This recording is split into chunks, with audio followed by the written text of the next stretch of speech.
বিসমিল্লাহির রহমানির রহিম।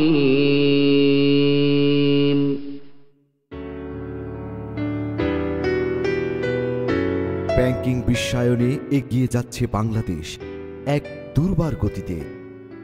আর গৌরবের এই ব্যাংকিং পথচলার শীর্ষে রয়েছে export import bank of Bangladesh limited.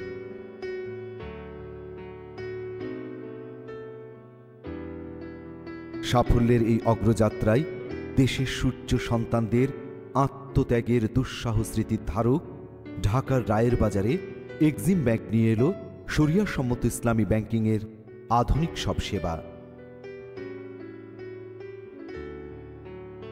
Exim ব্যাংকের ১০২তম শাখা রায়ের বাজারে আপনাদের সবাইকে স্বাগত। এক্সিম ব্যাংক রায়ের বাজার শাখার শুভ উদ্বোধন করছেন জনাব ডক্টর মোহাম্মদ হায়দার আলী মিয়া, মাননীয় ব্যবস্থাপনা পরিচালক ও প্রধান নির্বাহী, export import bank of Bangladesh limited. আপনার কষ্টার্জিত অর্থের সুদ মুক্ত বিনিয়োগে পাশে থাকবে এক্সিম ব্যাংক রায়ের বাজার শাখা। এক্সিম ব্যাংক আপনার অগ্রযাত্রায় সহযাত্রী।